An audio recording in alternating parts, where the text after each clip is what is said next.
по данной теме.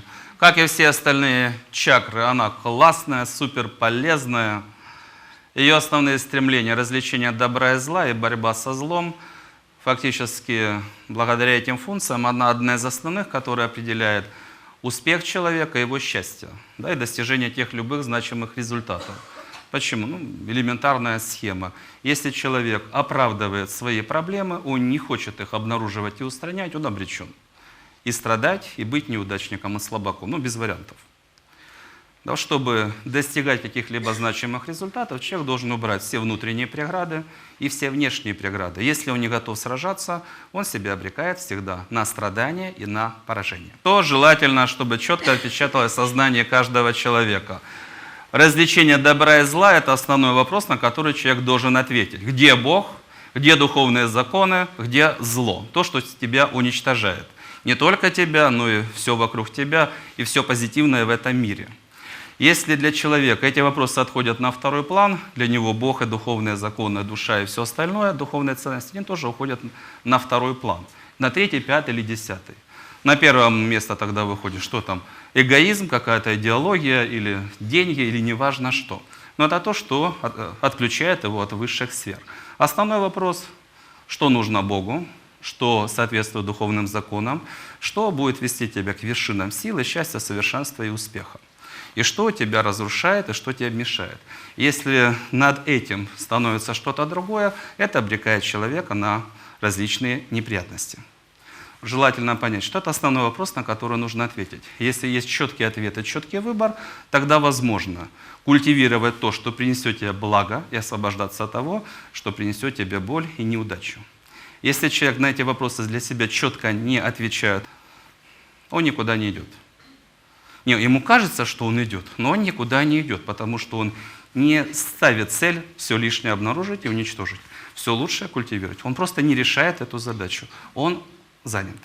Чакра 13-го мира позволяет понять, где добро, где зло, позволяет оценить, в какой мере оно большое или маленькое, и тогда понимать, как с этим работать, в какой последовательности. Следующая программа «Моя цель» — различать добро и в большом, и в малом. В большом ценное, что есть, на что опираться, что ценить, за что сражаться. Малое. Все, что появляется новое, оно всегда малое. Его нужно обнаружить, правильно оценить, защитить, сохранить, вложить в него усилия, чтобы оно стало в конце концов большим и прекрасным. Не заметил, растоптал, потерял. Следующая моя цель. Добро различать и ценить. Собственно, суть очень простая. Все, что ты не ценишь, ты потеряешь. Не ценишь дружбу — потеряешь дружбу. Не ценишь таланты — потеряешь таланты. Все, что ты не ценишь, не уважаешь, не благодаришь, не защищаешь, не вкладываешь, ты потеряешь.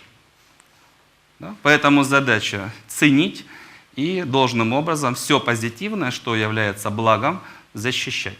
И для своей души, для своей судьбы, если ты обладаешь некоторой ответственностью, некоторым влиянием, то что-то и в окружающем мире не лично, да, то, что касается тебя. Достаточно много раз говорили, что большинство людей, 19 из 20, в принципе, не принимают критичную информацию, если что-то не совпадает с их убеждениями, ожиданиями, они обижаются, хлопают дверью и убегают. Вот такие люди обречены жить всегда со своими проблемами, их проблемы будут становиться только сильнее. Почему? Они не хотят их видеть. Да? Следующая программа — ценить горькую правду. Не всегда правда приятна, что ты не прав, или у тебя такая-то проблема, или тебя ожидают какие-то неприятности. Вот человек, адекватно идущий к чему-то хорошему, он как раз ищет эту информацию. Большинство людей, обреченные на неудачу, они не хотят видеть эту информацию. Они гораздо легче будут верить лжецам и подлецам, которые приведут их к печальному финалу. Потому что это тешит их гордыню, потому что не нужно напрягаться, потому что хоть кто-то меня ценит, любит и понимает. Хотя на самом деле кидает, да, и в конечном итоге причиняет большие неприятности. Моя цель — различать все лики зла. Не всегда зло такое однозначное, с рогами, мохнатое, с красными глазами. Далеко не всегда. Иногда она достаточно обаятельная. Но чтобы мошенник забрал у вас все, что у вас есть, конечно, он будет обаятелен. Да, тоже не раз говорили, что такое зло. То, что вначале как нектар, потом как яд. Да, что такое добро? То, что вначале как яд, но что-то изменить. Да, это нужно посражаться, от проблем избавиться.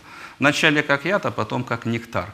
Большинство людей не ставят цели различать все виды зла. Но в данном случае мы имеем в виду везде, да, в себе, в людях, в окружающем мире, чтобы понимать, что является, да, вот, злом, что приносит неприятности, да, что приговаривает человека, там, общество и так далее.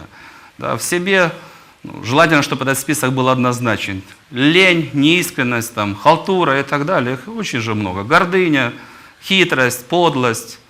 Да. Все это нужно искоренять, потому что это приведет человека всегда к печальному финалу. Там, по отношению к другим, ну тоже как бы не так уж и где-то сложно, где-то не сложно, но в основном, когда тебе предлагают бесплатный сыр, то чаще всего это мышеловка. Да? Различает зло в себе и в этом мире в себе. Для чего? Это слабость, то, что тебя наказывает, приведет к неприятностям. Для чего? Для того, чтобы освободиться в конечном итоге. В окружающем мире, в своей судьбе, ну тоже, что тебя топит? А там зависимость, слабость, это что? Это правильно или то, с чем нужно прощаться? Когда человек понимает, что является проблемой, тогда он может решить задачу, как изменить себя и свою судьбу к лучшему.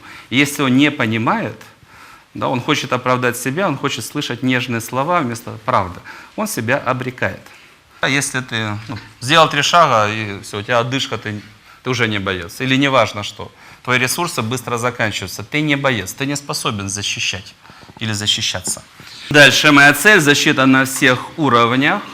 На физическом там, или сильно бить, или быстро бегать. Да? На социальном это опять же, как работают социальные законы, ты хоть что-то понимаешь, как работает психология, ты понимаешь, там, финансовые какие-то законы. На энергетическом уровне, что делать в тонком мире, на уровне информации, как работать с информацией и так далее. Что такое покой и свет? Это значит, ты на практике поставил цель